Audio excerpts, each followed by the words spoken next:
Hey friends, welcome to Let Love Rise and this month's new moon video. Today we're here to talk about the new moon in Scorpio happening on Monday, November 13th.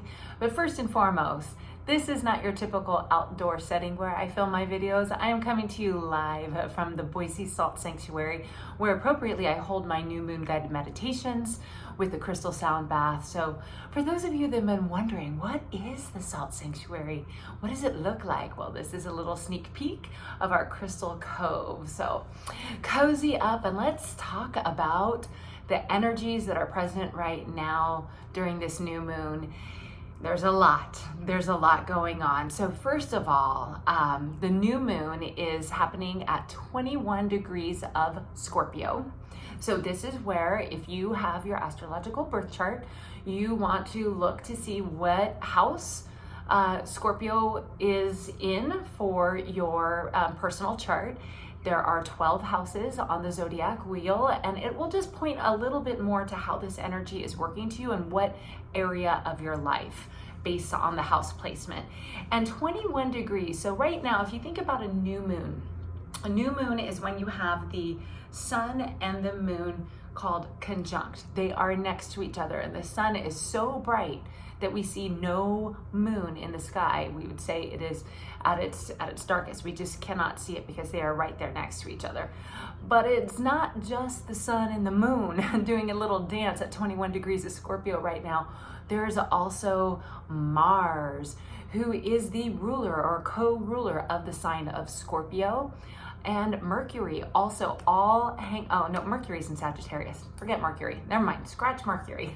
But we do have the big player Mars, sun and the moon all together here in the sign of Scorpio. So Scorpio is the represented by the scorpion. Some other symbols that are often related with the Scorpio sign is the eagle, or my personal favorite, the Phoenix rising. So there's a lot of mystery when we think about the Scorpio energies. I often like to think about, because Scorpio is a water sign. So one of the images that works well for me to really understand what Scorpio represents is that of an iceberg. So we know that from the surface of the water, what we see in an iceberg is just maybe 10%. The majority of the iceberg is underneath the water. It's unseen, it's mysterious. We don't know what's happening under there, how big it is, what's going on. So Scorpio is really about getting into the depths and the mysteries of all things, the depths and the mysteries, kind of the hidden waters is Scorpio. And it is also a fixed sign. So what that can mean as a fixed sign is, think about water, fixed water, what it can look like. Fixed water can spin. It can spin in cycles, like a whirlpool or in a washing machine, or I'm thinking of a hot tub, like where the water just moves around and round and round and round. And I like to think about the stories that we tell. So one of my, I am a storyteller at heart. That is where Let Love Rise grew out of, me sharing my story publicly as a way to heal myself and perhaps to heal others. So stories have a very important role in my world. And so when I think about the stories that get replayed perhaps again and again and again and again on this spin cycle, we got to ask ourselves, when we're in Scorpio season, and especially coming out of these eclipses that we just had in the month of October, we're still coming out of those energies, and the Scorpio Taurus eclipses. Lost the word there for a second. I was thinking of the axis, the Scorpio Taurus axis, where we had the seventh and final story of this dance that's been going on for 2 years with Scorpio and Taurus, the opposing sign. It came to an end on October 28th, but here we are at a new beginning. New moons always represent new beginnings in this same sign of Scorpio, this fixed water sign.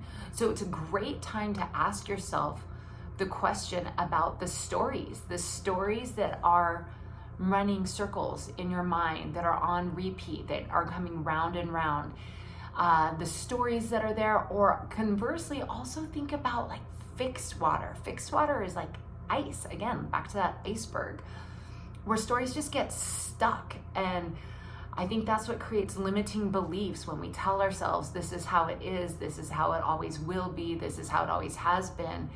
And the question I want you to ask yourself under this new moon is, one, is this story a story worth repeating? Does it serve me and my highest good? Is it helping me to become the best, most courageously authentic, beautiful light being that I can be? Or is this story tearing me down? Is this story stuck in a spin cycle that is not allowing the energy to be released? It is not moving through and not doing anything healthy with my brain patterning. So that is the first thing to question, is the story that you're telling yourself. And also, secondly, is to think about what is the story, again, going back to these eclipses that is coming to an end. It could be more than a story, but a pattern, a cycle, a way of doing things that you want to do differently. Maya Angelou always says, when you know better, you do better. When you know better, you do better. And I really feel like that is the energy that is present right now with this new moon.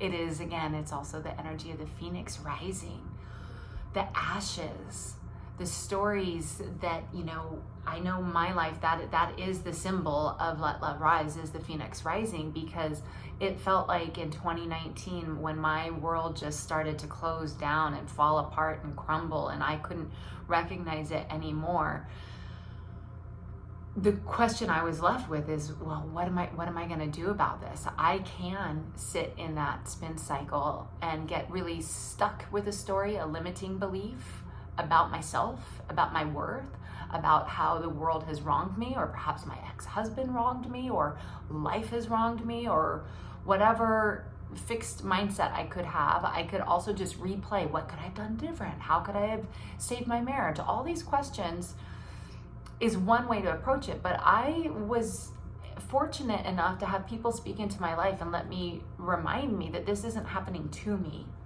the divorce, which was just the beginning of the crash, but it was happening for me. And so on this new moon, questioning the stories, the patterns, the cycles, the way that we do things in our mind, and asking, is this in my best and highest good? And if it is not serving you, finding ways to release that energy. So that is the second part of the work that I do. So a lot of it is over healing through stories and music, and then through energy movement. I have a Chiron healing playlist. If you don't know what Chiron is an outer planet that is also found in your astrological birth chart. And for people who are around my age, pretty much between the ages of, I think it's 46 and 52, that window might be a little bit too large. We're experiencing what's called our Chiron return. And Chiron is the wounded warrior who heals himself.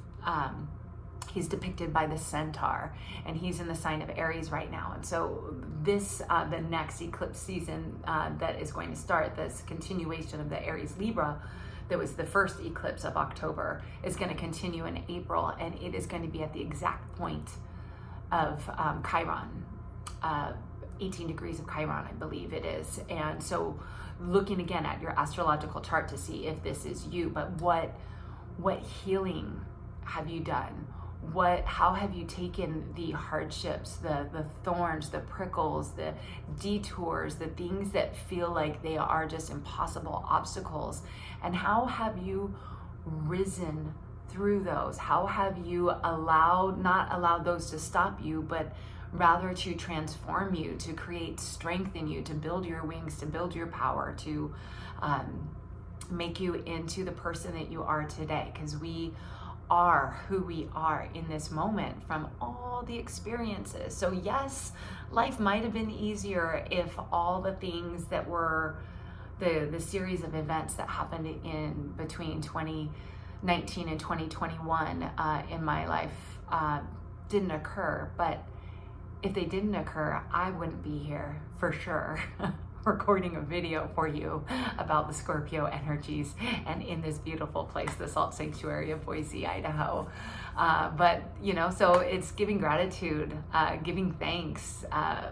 November is such a beautiful, beautiful moment to give thanks. Yes, to give thanks to the hard things in our life, because those, I'm finding out, are the most powerful teachers. Indeed, they are. So there's a couple other things that are happening. So as I said, the sun is conjunct with Mars. The sun is sitting with Mars, and this only happens about every 2 years that the sun and Mars hang out together.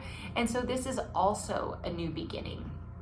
It is Mars is the energy of war, of passion. It's a very masculine energy, and so this coming back together is a new way to look at masculine energy.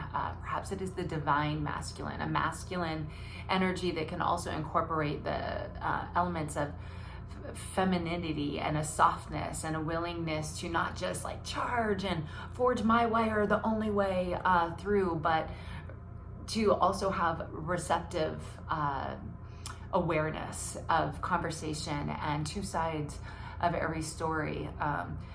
There's a lot that's happening right now on a global scale coming out of the eclipses and with this Martian energy that is something just to be aware of. So this may affect you personally. It may be something that we just see happening globally.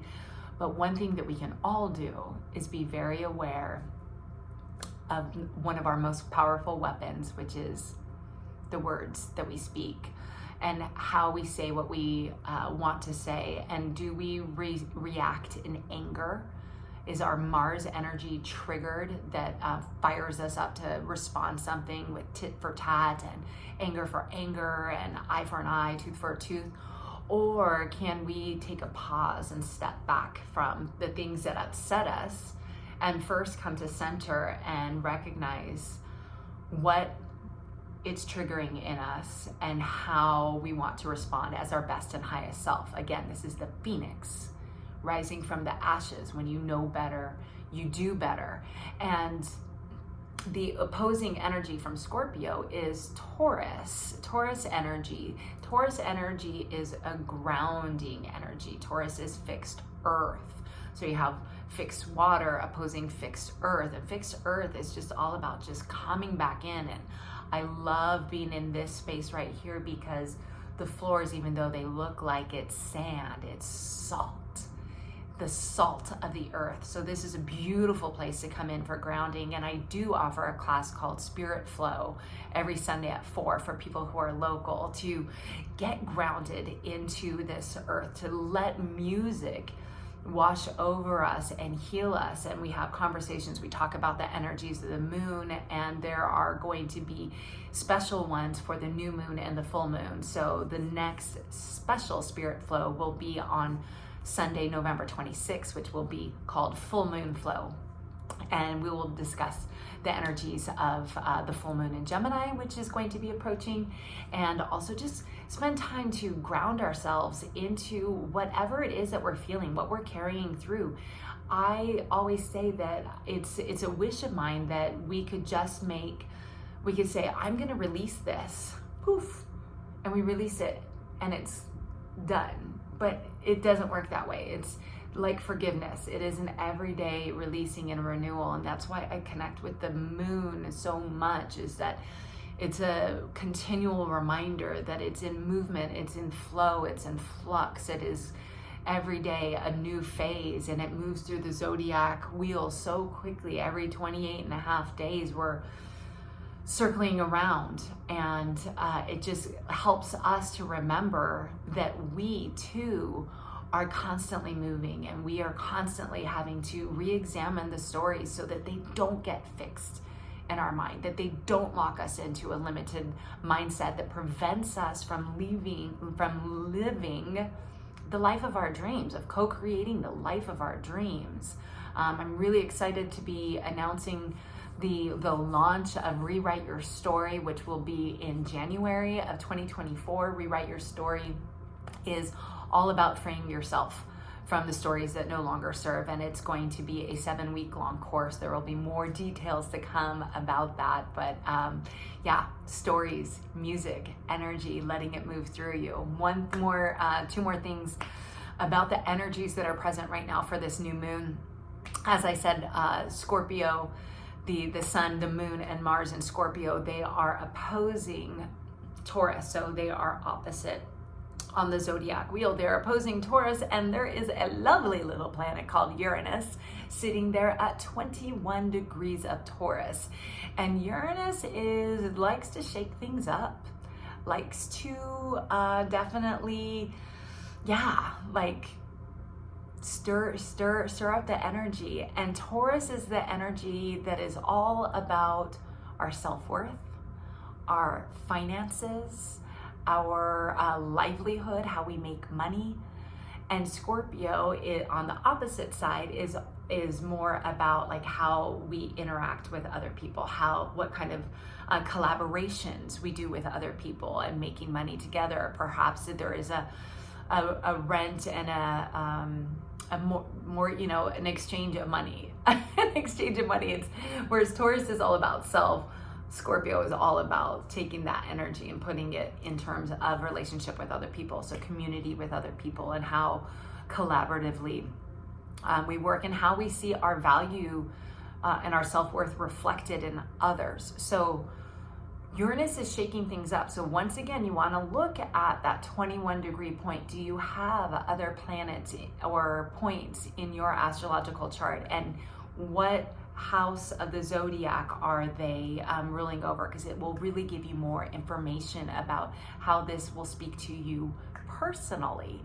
If you'd like to know more about having your astrological birth chart read, you can contact me.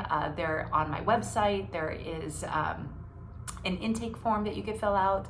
And as I'm working together, as I'm working to streamline my own financial house, there's going to be more on Let Love Rise that'll make it a little bit easier for you to connect with me and work with me if that is something that you feel called to do, to get that astrological birth chart read, cards of destiny, all of that stuff, or to find out where an event is happening near you.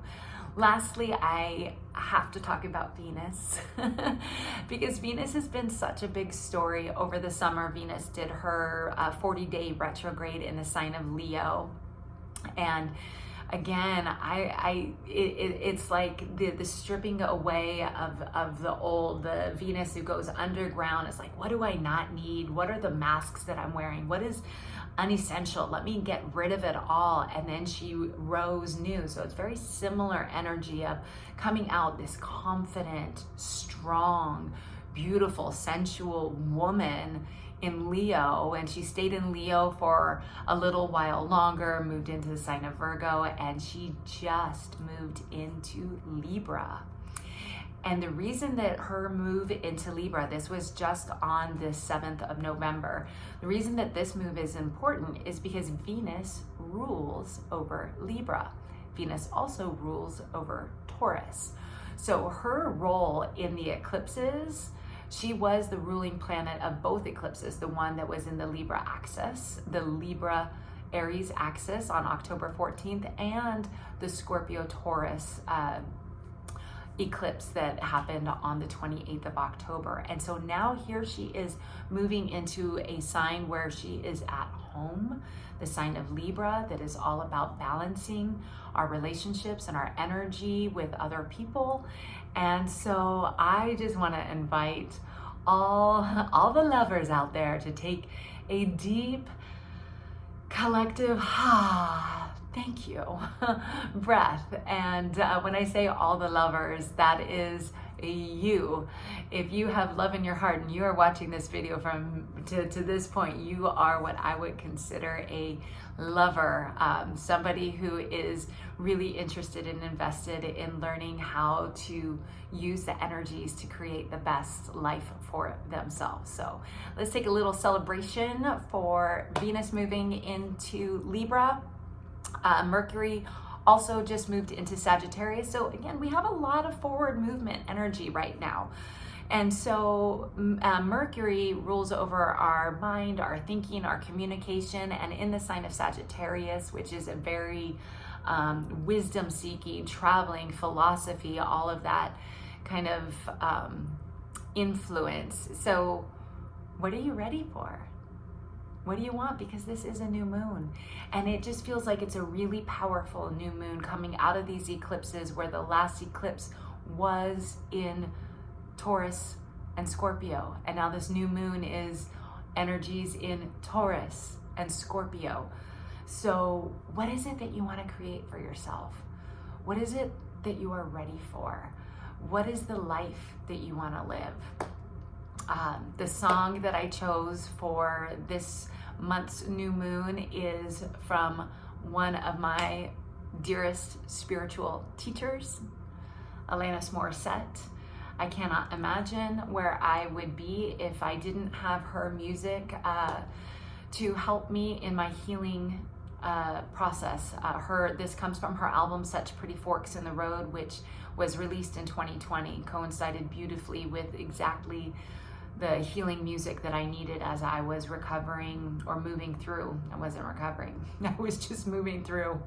I was just putting one foot in front of the other, one song at a time. But the song Losing the Plot is my interpretation of it, is all about recognizing a story that is just not the story that needs to keep being played out. It's losing for her. She talks about the end of superwomaning, and then the chorus, of course, as though I haven't risen like a phoenix from 1,000 deaths, right? As though I haven't been reborn, to notice that my mission is not dead yet.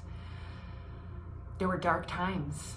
There were dark times for me and for all of us collectively as we moved through the pandemic, and a lot of people shifting like what life is. And it's in those dark times that when we recognize the stories, when we recognize the hardships, the detours, the obstacles, the pain points, all of those things, and we look at them and we face them courageously, we dive into the depths of those waters, the Scorpio.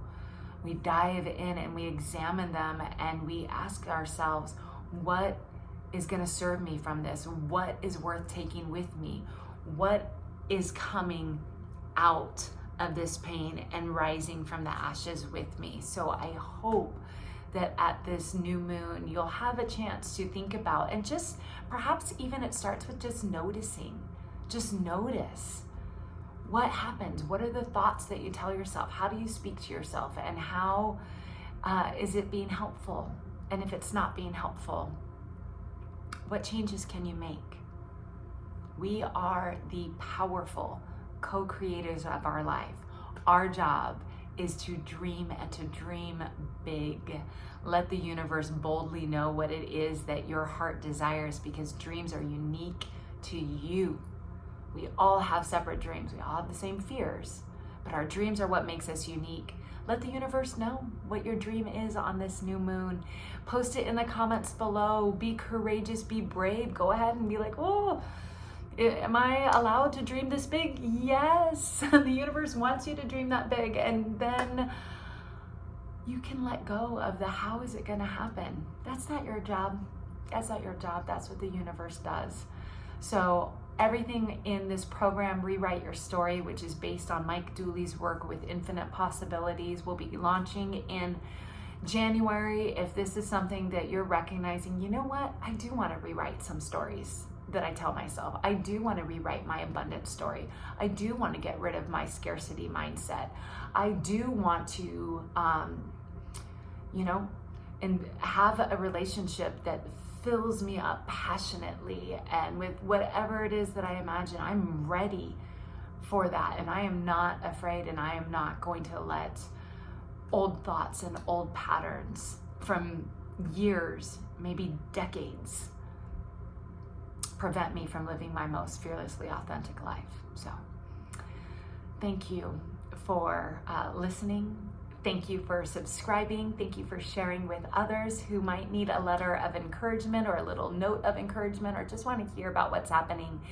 And if you are interested in receiving the new moon guided ritual, just put it in the notes below, and I'll send you a PDF of the ritual that I give to everybody who comes here to this sacred space to participate in the guided meditation. It's an at-home ritual that you can do for yourself to just allow yourself some time to sink in. So once again, thank you for being here. Thank you for listening. It is an honor that that we have, that this exists, that I can sit here and speak into a video and that you receive it the way you do. So truly, honestly, from the sincerity of my heart, mind, soul, body, spirit, the light that is in me honors the light that is in you. Namaste.